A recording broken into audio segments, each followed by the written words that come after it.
The massive hall fell silent as the final vote was counted. Ambassador Sarah Chen stood at the human delegation table, her hands clenched so tight her knuckles turned white. Around her, representatives from 47 different alien species watched with various expressions of satisfaction, relief, and barely hidden disgust. The Veltar speaker, a tall creature with blue-green skin and 4 arms, raised his staff. His voice echoed through the chamber like thunder. The Galactic Council has reached its decision. By a vote of 43-4, humanity is expelled from this alliance effective immediately. Sarah felt her heart sink. 15 years.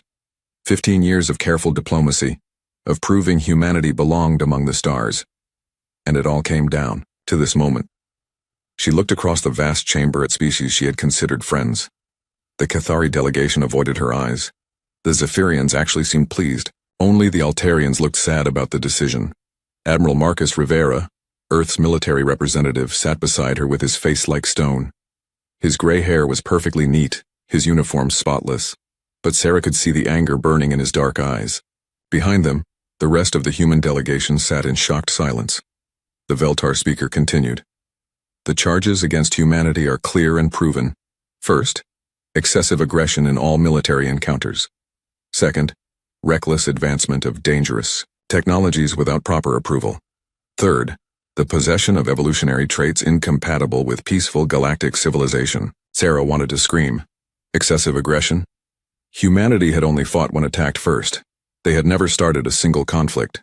But somehow, the fact that humans won those fights quickly and completely made other species nervous. They called human tactics brutal and unconventional. Sarah called them effective. The technology charges were even more unfair. Yes, humans learned fast. Yes, they improved on alien designs. But wasn't that supposed to be a good thing? When the Mordak had shared their fusion drive technology, human engineers had made it 30% more efficient within 6 months. When the Veltar had shown them their communication systems, humans had created versions that worked twice as fast and used half the power. Every improvement humanity made seemed to frighten the Council more. They whispered about humans in the corridors, calling them dangerous and unpredictable. They said humans thought too fast, adapted too quickly, and refused to follow proper procedures. The speaker's next words hit like physical blows. Furthermore, humanity has demonstrated a disturbing pattern of reverse engineering and improving upon shared technologies at rates that violate all known scientific principles. Their artificial intelligence systems exceed safety parameters established over millennia.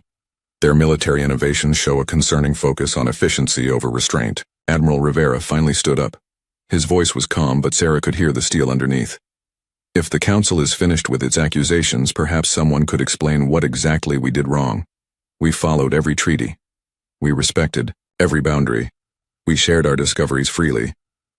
A ripple of uncomfortable sounds swept through the chamber. The Cathari representative, a being that looked like a cross between a spider and a tree, clicked its mandibles nervously. You shared your discoveries, yes. But you also changed everything you touched. Your improvements to our technologies were so significant that our own scientists could no longer understand their own inventions. The Zephyrian delegate, floating in her hover chair, spoke with a voice like wind chimes. Your species learns too quickly. In 15 years you have mastered technologies that took us centuries to develop. You have created new weapons, new drives, new computers that make our greatest achievements look primitive. This is not natural. Sarah found her voice at last. Not natural? We're curious. We like to build things. We like to make things better. Since when is that a crime? The Veltar speaker's 4 eyes fixed on her. It is not a crime, Ambassador Chen. But it is dangerous. Your species has shown that it cannot be contained by normal limits.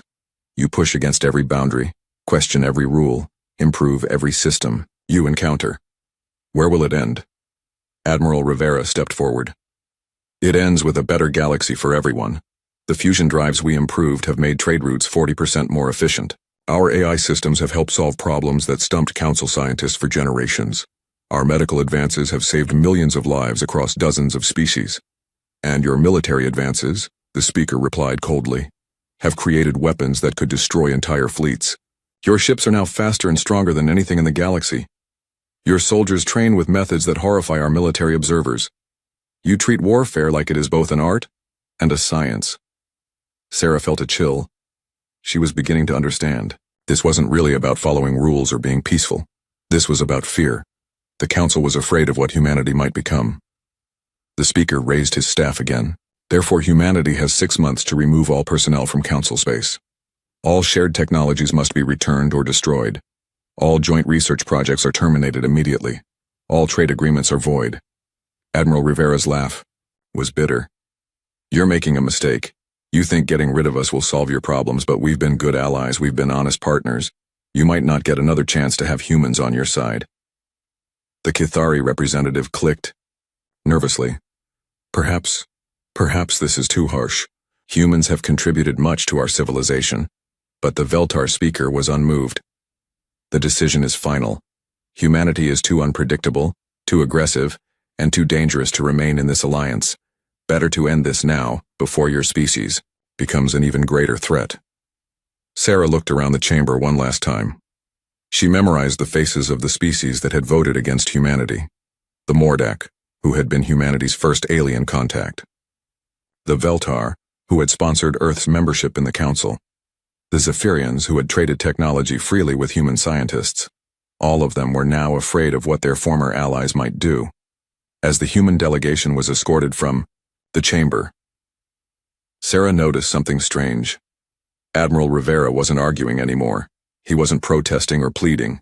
He was watching everything with the calm attention of a military strategist. He was studying the chamber layout, counting security, guards, noting exit routes.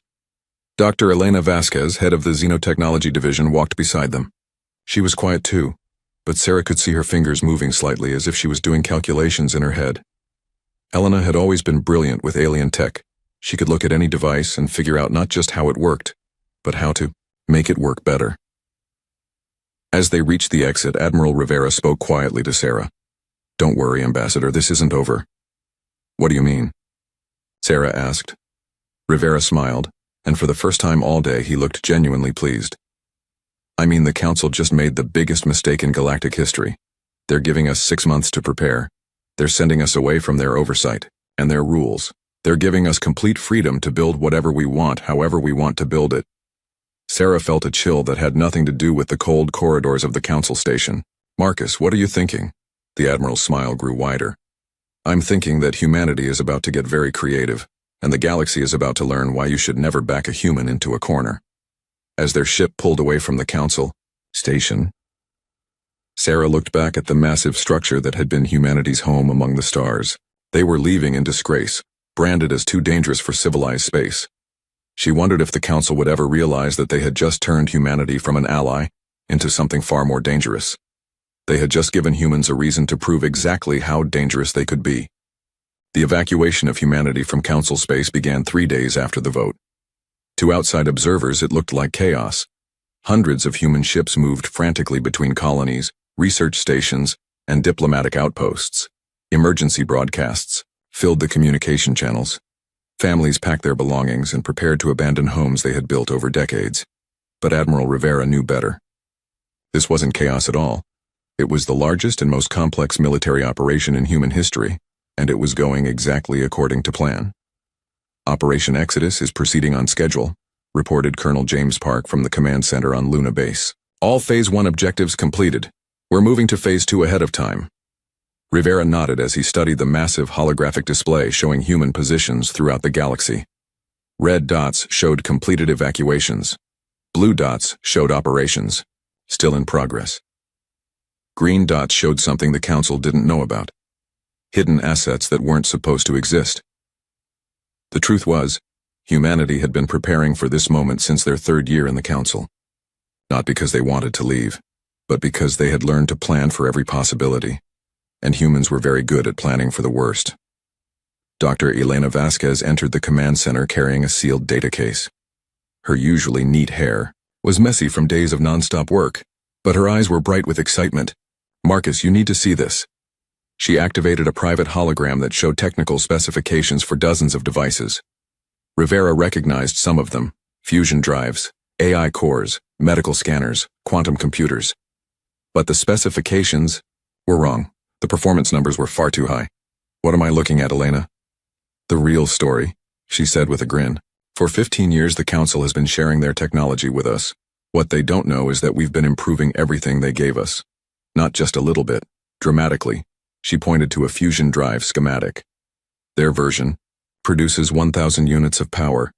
Our improved version produces 3,000 units with the same fuel consumption. And it's more reliable. Rivera felt his pulse quicken. How much more? Our drives can run continuously for 50 years without maintenance. Theirs need service every 5 years. Our AI systems process information at speeds that would crash their networks. Our medical technology can heal injuries that they consider fatal. Elena opened another file. But here's the real surprise. We've been doing more than just improving their technology. We've been combining it in ways they never thought of. Veltar communication systems integrated with Cathari processing power and human intuitive interfaces. The result is something completely new. Admiral Rivera stared at the data. Elena, are you telling me that humanity's technology is now superior to anything in the Council? Not just superior, Marcus. It's so far ahead that Council scientists would probably think our equipment is impossible. Remember, they believe in slow, careful progress over centuries. We believe in rapid innovation and bold experimentation. The gap between our approaches has created a gap in our capabilities. Rivera walked to the large window overlooking Luna's surface. Below, he could see the construction yards where humanity's new ships were being built. Ships designed with no Council oversight, no bureaucratic limitations, no requirements to follow proper procedures. Show me the ships, he said. Elena activated another hologram. The design that appeared was unlike anything in the galaxy. It was larger than Council battleships, but sleeker. It bristled with weapons that used principles the Council had banned as too dangerous. Most importantly, it could do something no other ship in the galaxy could do. It could build more ships. We're calling it the Prometheus class, Elena explained. It's part battleship, part factory, part research station, part colony ship. A single Prometheus can establish a complete industrial base on any world within 6 months. It can defend itself against entire fleets while simultaneously conducting scientific research and training new personnel. Rivera smiled. How many are we building? The first one launches next week. By the end of the year we'll have 12. By the end of the decade we'll have hundreds. A communication alert interrupted them. Admiral, came Colonel Park's voice. We're receiving a transmission from the Rim Territories. The Rim Territories, the outer edge of the galaxy where no civilized species bothered to settle. The space was full of dangerous phenomena, harsh environments, and difficult mining conditions. It was exactly where humanity was being forced to go. The transmission showed Captain Diana Walsh, one of Rivera's best officers, standing on the bridge of an exploration vessel. Behind her, through the viewports, Rivera could see a spectacular view of a purple nebula surrounding a cluster of young stars. Admiral, we've completed the survey of the outer reach sectors, Walsh reported. I have good news and better news. Let's hear it, Captain. The good news is that the Rim Territories are even richer than we hoped. The asteroid fields here contain more rare metals than anything in Council space. The energy output from these young star systems could power human civilization for millions of years. Rivera leaned forward. And the better news? Walsh grinned. The better news is that we're not alone out here. We've made contact with 17 different species that the Council has never heard of. They're all small civilizations, most of them, struggling to survive in these harsh conditions. But Admiral, some of their technologies are incredible. A new figure appeared on the transmission, a tall, thin being with silver skin and large black eyes. When it spoke, its voice was translated by human computers. I am Kyriel of the Nethys Commonwealth, the alien said. We have observed your species' arrival in the Rim Territories. Your technology appears familiar. Rivera raised an eyebrow. Familiar how? You build as we build. Fast, efficient, practical, not slow and careful like the Council species. We have been alone for a long time, Admiral Rivera. Perhaps we do not have to be alone anymore. After the transmission ended, Rivera stood quietly for several minutes. Elena waited patiently beside him. Finally, the Admiral spoke.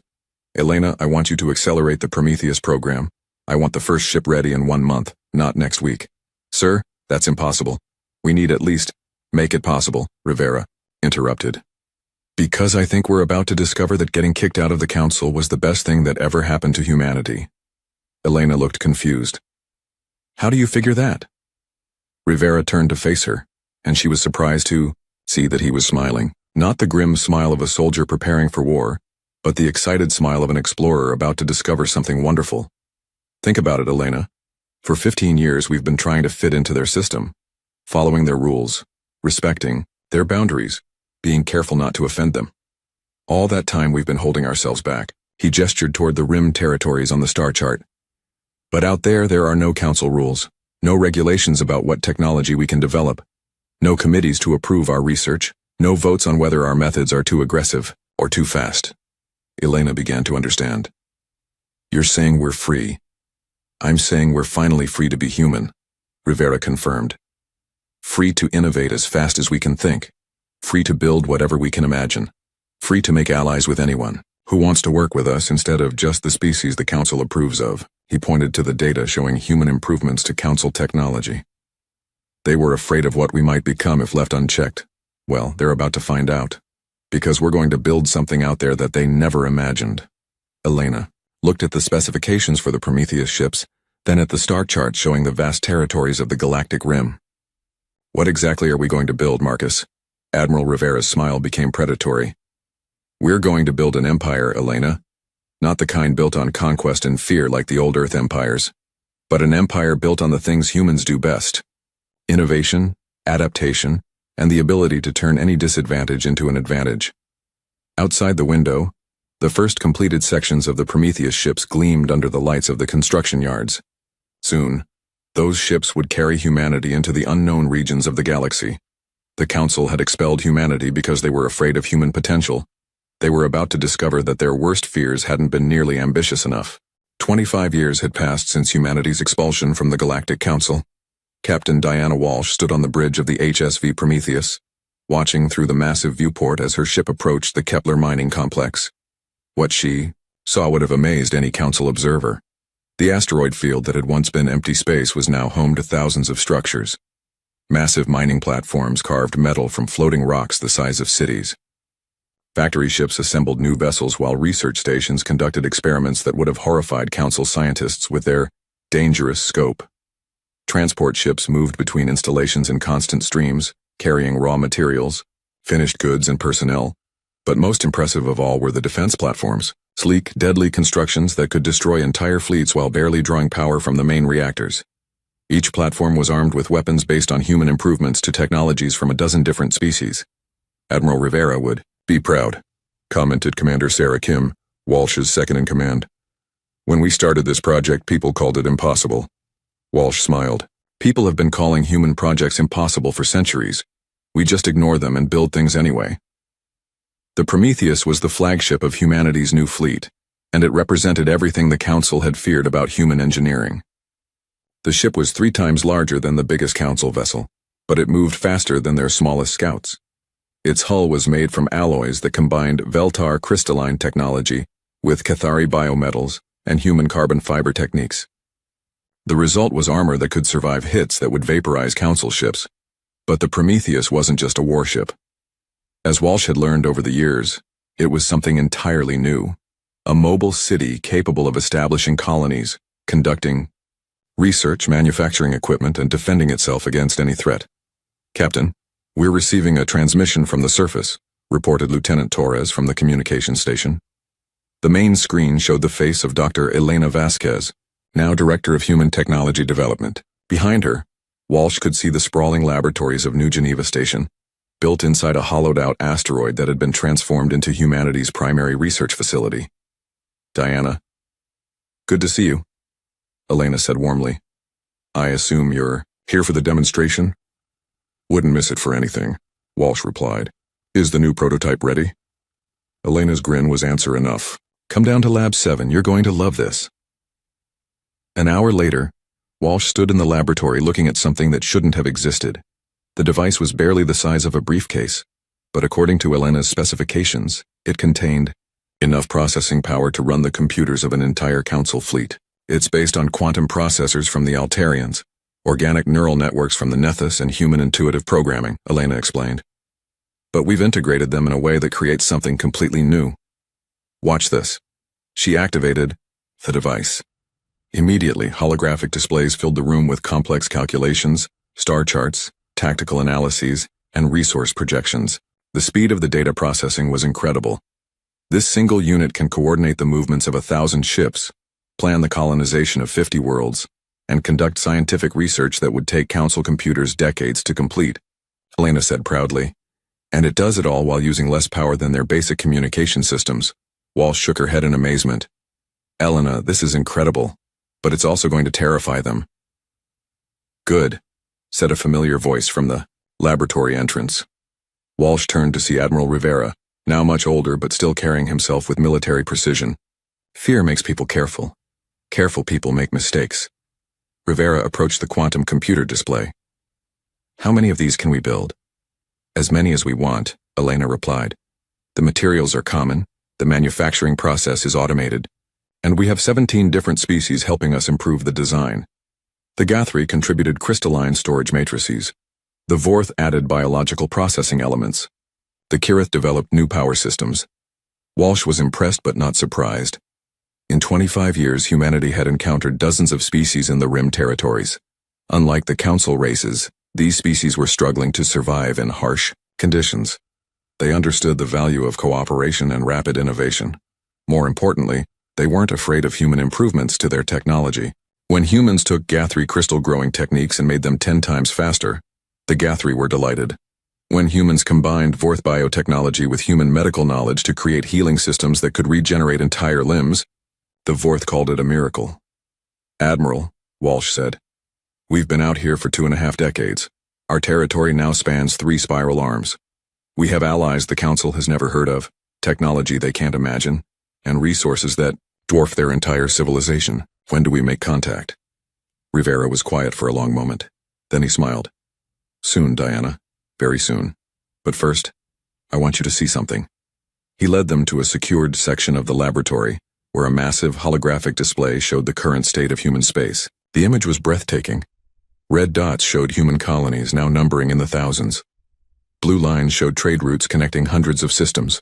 Green markers indicated allied species, 43 different civilizations that had joined humanity's growing confederation. But most impressive was the yellow overlay showing industrial capacity. Humanity's Rim territories now produced more ships, more weapons, more technology, and more resources than the entire Galactic Council. The Council expelled us because they were afraid we would become too powerful, Rivera said quietly. They were right to be afraid, but they made one crucial mistake. What mistake? Walsh asked. They thought they could control the outcome by getting rid of us, but all they did was give us the freedom to become everything they feared we might be. He zoomed the display to show the borders between human space and Council space. Our scouts have been watching them for years. They're stagnating, Diana. Their technology hasn't improved significantly in decades. Their economy is struggling because they refuse to embrace efficient methods. Their military is using the same tactics they used a century ago. Elena nodded. Meanwhile, we've been growing exponentially.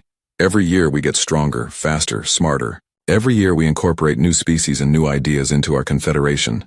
And every year, Rivera added, the gap between us and them gets larger. Walsh studied the display. The comparison was striking. Council space looked static, unchanging, locked into ancient patterns. Human space looked dynamic, constantly growing and evolving. What's our next move? She asked. Rivera's expression became serious. Tomorrow, you're taking the Prometheus on a special mission. You're going to pay a visit to the Council borders. Walsh felt her pulse quicken. Are we talking about invasion? No, Rivera said with a slight smile. We're talking about a diplomatic mission. It's time to let the Council know that humanity didn't just survive their exile. It's time to show them what we've become. He pointed to a system near the Council border. The Veltar have a research station there. They've been having problems with pirates from the outer systems. Pirates using ships and weapons they don't recognize. Walsh understood immediately. Ships and weapons that came from species allied with us. Exactly. The Council is starting to realize that there are civilizations out here they never knew about. Civilizations that are now part of something much larger than they imagined. Elena laughed. They're going to be so surprised. Surprised is one word for it, Rivera agreed. Terrified might be more accurate. When they expelled us, they thought they were getting rid of a minor irritation. They're about to discover they've been dealing with the advanced scouts of an empire. Walsh looked at the quantum computer, still processing data at impossible speeds. She thought about the Prometheus, with its impossible combination of technologies from dozens of species. She considered humanity's allies, species the Council had never heard of but who commanded technologies that would revolutionize galactic civilization. "Admiral," she said slowly, "I think the Council is about to learn why you should never underestimate humans." Rivera nodded. "They thought our biggest weakness was that we were too ambitious, too innovative, too willing to break the rules. They're about to find out that those weren't weaknesses at all." Outside the laboratory windows, Walsh could see human ships moving between the stars, ships carrying human crews and alien allies, equipped with impossible technology, heading toward destinations the Council couldn't imagine. The species that had been deemed too dangerous for civilized space was about to remind the galaxy exactly why that assessment had been correct. The first sign of humanity's return came from the border systems. Council patrol ships started reporting strange encounters with vessels of unknown design. The ships appeared without warning, scanned Council installations with equipment that penetrated even military-grade shielding, then vanished before defensive systems could respond. Commander Zektar of the Veltar Border Guard filed the same report for the 5th time in 2 months. "Unknown vessels continue to probe our sensor networks. Ships appear to use stealth technology beyond our current understanding. All attempts at communication have been ignored." The Council's response was predictable. They increased patrols, upgraded sensor systems, and issued warnings about unauthorized vessels in Council space. But the ghost ships continued their mysterious activities, always staying just out of reach. What the Council didn't realize was that these weren't random encounters. Captain Diana Walsh was conducting the most comprehensive intelligence operation in galactic history. The Prometheus and her sister ships had spent 6 months mapping every Council installation, analyzing their defenses, studying their technology, and assessing their capabilities. The results were exactly what Admiral Rivera had expected. "They haven't changed at all," Walsh reported during a secure transmission to Earth Command. "Same ship designs they used 20 years ago, same weapons, same shields, same tactics. They're completely static." Admiral Rivera studied the intelligence, reports from his office on Luna Base. His hair was now completely white, and his face showed the lines of age, but his mind was as sharp as ever. "What about their economy?" "Struggling," Walsh replied. "Trade routes are inefficient because they refuse to upgrade their transportation systems. Manufacturing is slow because they won't adopt automated techniques. They're actually producing fewer ships now than they were when we left." Rivera wasn't surprised. The Council's obsession with careful, slow progress had always been their weakness. While humanity and their allies had been innovating at incredible speeds, the Council had been following the same old procedures. "Any signs they know about our empire?" Rivera asked. "They're starting to get worried about reports from the Rim territories," Walsh said. "Apparently some of their deep space explorers have encountered our allied species. The descriptions of Nethys technology and Gathri manufacturing capabilities have their scientists very confused." Rivera smiled grimly. "I bet they are. Are you ready for the next phase?" Walsh nodded. "All systems ready, Admiral. This is going to be quite a shock." The next day, the annual gathering of the Galactic Council was proceeding exactly as it had for the past century. Representatives from 47 species sat in the Great Chamber, debating trade regulations and territorial boundaries with mind-numbing predictability. The Veltar speaker was in the middle of a lengthy presentation about patrol schedules when every sensor in the chamber began screaming alerts. The massive displays showed something impossible. A ship had just appeared in the center of the Council system without triggering a single early warning device. The ship that materialized on the screens was unlike anything the Council had ever seen. It was enormous, easily 3 times the size of their largest vessels, but its design was elegant rather than bulky. The hull gleamed with what appeared to be living metal that shifted colors as it moved. Most disturbing of all, it was broadcasting on frequencies the Council didn't recognize, using encryption methods they couldn't decode. Panic spread through the chamber as military commanders tried to understand how such a massive ship had appeared undetected. Their most advanced sensors should have spotted anything that large from light years away. Then the ship sent a transmission on standard Council frequencies. The face that appeared on the main screen was human, but the woman wore a uniform unlike anything the Council remembered. Captain Diana Walsh, now Admiral Walsh, looked older and more confident than when she had left 25 years earlier. "Greetings, Galactic Council," she said with a slight smile. "This is Admiral Diana Walsh of the Human Confederacy. I am here to request a diplomatic audience to discuss new territorial boundaries and trade agreements." The chamber erupted in chaos. Representatives shouted questions, military officers demanded explanations, and the Veltar speaker struggled to maintain order. When silence finally returned, his first words revealed the depth of their shock. Humans? But you were expelled from our space. You were ordered to withdraw beyond the Rim territories.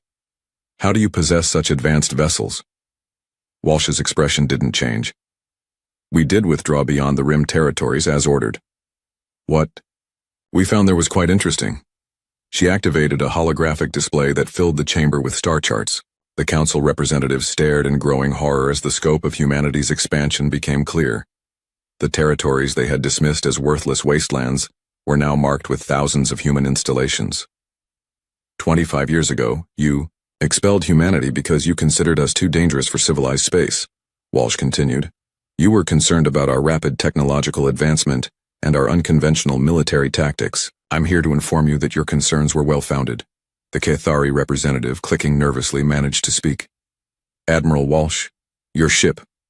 It incorporates technologies we do not recognize. How is this possible? Simple, Walsh replied. While the Council has been maintaining the status quo, humanity has been exploring, learning, and growing. The Rim territories you considered empty were actually home to 43 different species. Species with remarkable technologies and a strong interest in cooperation. She highlighted several systems on the star chart. The Nethys developed quantum processing systems that make your computers look like primitive calculators. The Gathri created manufacturing techniques that can build entire fleets in weeks rather than years. The Vorth discovered biotechnology applications that can heal injuries you consider fatal. The Zephyrian delegate's voice was barely a whisper. You allied with unknown species? We didn't just ally with them, Walsh said proudly. We integrated our civilizations. We shared our technologies freely and learned from theirs. We created something entirely new, a confederacy based on mutual benefit and rapid innovation. Admiral Rivera's image appeared beside Walsh's on the transmission. Though he looked older, his presence still commanded respect. Honorable Council members, humanity has no desire for conflict. We are here to establish formal relations between our civilizations. The Veltar speaker found his voice. Admiral Rivera, your presence here violates the terms of your expulsion. You were ordered never to return to Council space. Rivera's smile was cold. Those terms were negotiated when humanity was a single species with limited resources. The situation has changed significantly. Another hologram activated showing industrial capacity comparisons. The numbers were staggering. Humanity's confederacy now controlled more resources than the entire Galactic Council. Their manufacturing capacity was 10 times larger. Their technological advancement had accelerated to rates the Council considered impossible. This is not possible, whispered the Mordak representative. No civilization could achieve such growth in 25 years. No Council civilization could achieve such growth, Walsh corrected. But we're not a Council civilization anymore. We're something new. We're a confederation that values innovation over tradition, cooperation over hierarchy, and results over procedures. The chamber fell silent as the implications sank in. The species they had expelled as too dangerous had become more powerful than all of them combined. Worse, they had done it by embracing the very qualities the Council had found threatening. The Altarian delegate, one of the few species that had opposed humanity's expulsion, spoke carefully. What are your intentions toward Council space? Rivera's expression softened slightly. Our intentions are peaceful, but they are also non-negotiable. The galaxy has changed, whether the Council recognizes it or not. Your choice is simple: adapt to the new reality or be left behind by it. Walsh added, We're offering the Council an opportunity to join the modern galaxy. Trade agreements that will revitalize your economies. Technology transfers that will advance your civilizations by centuries. Cultural exchanges that will benefit everyone. And if we refuse? Asked the Veltar speaker. Rivera's answer chilled the chamber. Then you continue on your current path while the rest of the galaxy moves forward without you. Your choice. The transmission ended, leaving the Council chamber in stunned silence. Outside, through the great windows, they could see the impossible. Human ship hanging in space like a promise of things to come. The species that had been deemed too dangerous for galactic civilization had returned. But they hadn't come back as supplicants seeking readmission to the Council. They had come back as the leaders of something far greater than the Council had ever imagined. The old order was ending, whether the Council was ready or not. The only Question now was whether they would be part of the new one humanity was creating, or watch it develop from the outside as history passed them by. For the first time in centuries, the Galactic Council faced a choice that might determine the fate of their entire civilization. The negotiations took place on neutral ground, a space station in the buffer zone between Council space and the Human Confederacy. The station itself told the story of how much had changed. Built by human engineering teams in just 6 months, it incorporated technologies from dozens of species and provided facilities that amazed even veteran diplomats. Admiral Marcus Rivera, now in his 80s but still sharp as a blade, sat across from the same Veltar speaker who had expelled humanity 25 years earlier. The alien looked older too, his blue-green skin now marked with the darker patches that indicated advanced age among his species. Between them sat representatives from both civilizations, but the balance of power was obvious. The Council delegation looked tired, worried, and overwhelmed. The Human Confederacy delegation radiated confidence and energy. "Let me understand your proposal," the Veltar speaker said slowly. "You want us to abandon our traditional governmental structure, open all our technologies for unrestricted sharing, and accept your allied species as equal members of a new galactic organization." President Lisa Chang, humanity's new leader, nodded calmly. "That's essentially correct. The alternative is watching your civilizations slowly decline, while the rest of the galaxy moves forward without you." She activated a holographic display showing economic projections. The data was stark and undeniable. Council worlds were experiencing declining birth rates, reduced innovation, failing infrastructure, and social stagnation. Meanwhile, Confederacy worlds showed explosive growth in every category. "Your rigid caste systems discourage innovation," Dr. Elena Vasquez explained. "Your bureaucratic approval processes slow technological development to a crawl. Your fear of change has made change your enemy." The Cathari representative clicked his mandibles nervously. "Dr. Vasquez, our systems have maintained peace and stability for millennia. How can you call that failure?" Elena's response was gentle but devastating. "Because peace without growth is not stability, it's slow death. Your populations are declining because your young people have no hope of improving their situations. Your economies are stagnating because you punish innovation. Your military technology is centuries behind ours because you're afraid of weapons that might actually work." Admiral Rivera leaned forward. 25 years ago you expelled us because you were afraid of what humanity might become. You were right to be afraid, but you were wrong about how to handle that fear." The Zephyrian delegate spoke in her wind chime, voicing, "What do you mean, Admiral?" "You tried to solve the problem by getting rid of us," Rivera explained. "But the real problem wasn't humanity. The real problem was that your civilizations had stopped evolving. We were just the symptom that made you notice the disease." President Chang activated another display showing the structure of the Human Confederacy. Instead of the rigid hierarchies the Council preferred, the Confederacy was organized as a dynamic network where species, worlds, and individuals could rise based on merit and contribution. "Look at our allied species," Chang said. "The Nethys were struggling with resource shortages when we found them. Now they're leaders in quantum technology development. The Gathri were barely surviving in asteroid mining operations. Now they run the most efficient manufacturing systems in the galaxy. The Vorth had been isolated for centuries because other species found their biotechnology disturbing," added Admiral Walsh, who had joined the negotiations via quantum communication. "Now their medical advances are saving millions of lives across 40 different species." The Council representatives shifted uncomfortably. They all knew about their own declining populations, failing economies, and social problems. But admitting that humanity's dangerous approach might actually be superior was almost impossible. The Altarian delegate, who had always been more open-minded, spoke carefully. "What guarantees do we have that joining your confederacy won't simply result in human domination?" Rivera smiled. "The same guarantee we gave to every other species that joined us. The opportunity to prove what you're capable of when you're not held back by artificial limitations." He gestured to the other human representatives. Admiral Walsh started as a junior captain. Dr. Vasquez was just a xenotechnology researcher. President Chang was a colony administrator.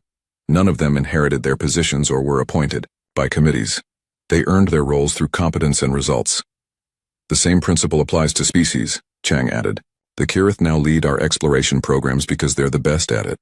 The Durnaki run our diplomatic corps because they have natural talent for understanding different cultures. The Guthrie dominate manufacturing because they revolutionized the entire process. Elena leaned forward. The question isn't whether humans will dominate the Confederacy. The question is what each species, including humanity, can contribute to something greater than any of us could achieve alone. The Veltar speaker was quiet for a long time. Finally he spoke. What you're proposing would fundamentally change our entire civilization. Our social structures, our governments, our ways of thinking. Everything would have to change. Yes, Rivera said simply. That's exactly what we're proposing. But what if we're not capable of such change? What if our species aren't adaptable enough? President Chang's expression softened. With respect, Honorable Speaker, you're already changing whether you realize it or not. Your young people are leaving Council worlds to seek opportunities in Confederacy space. Your best scientists are emigrating because they can't get approval for their research projects. Your most innovative companies are relocating to human space because they can't compete under Council restrictions. She activated another display showing migration patterns. The data was sobering. Over the past decade, millions of Council citizens had quietly moved to Confederacy worlds, seeking opportunities their home systems couldn't provide. You can try to maintain your old systems, Chang continued, but eventually you'll run out of people who want to live under them. The negotiations continued for 3 weeks. The Council representatives struggled with concepts that challenged everything they believed about civilization, government, and progress, but gradually, the reality of their situation became impossible to deny. Their civilizations were dying slowly, while humanity's confederation was exploding with life, energy, and growth. Their technology was stagnant, while human allies were achieving breakthroughs every month. Their young people were leaving for human space in ever-increasing numbers. The final agreement was signed by President Chang and 38 of the Council species. 9 species chose to maintain their independence and continue their traditional approaches. They were allowed to do so, with the understanding that the offer to join would remain open. 6 months later, President Chang stood before the first assembly of the Galactic Confederacy.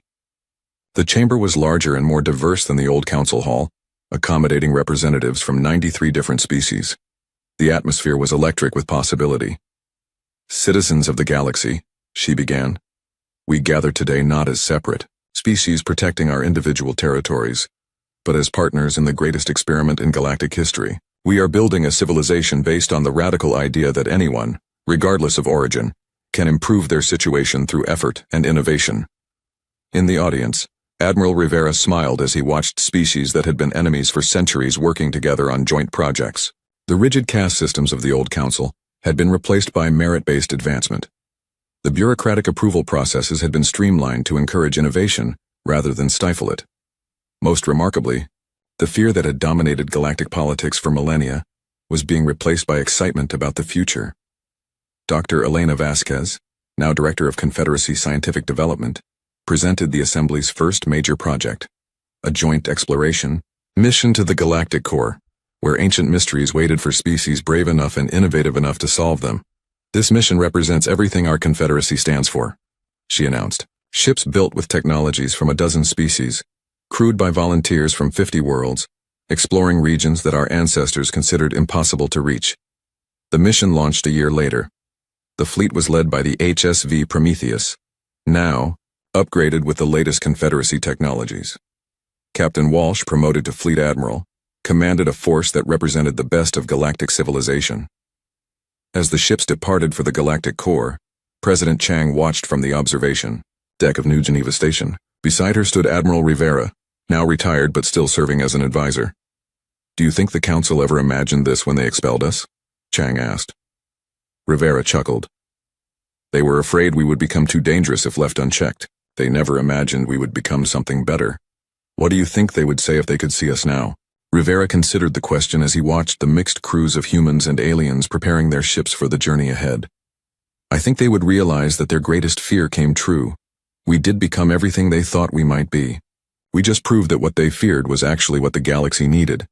The ships disappeared into hyperspace, carrying the hopes and dreams of 93 species toward mysteries that had waited millions of years to be solved.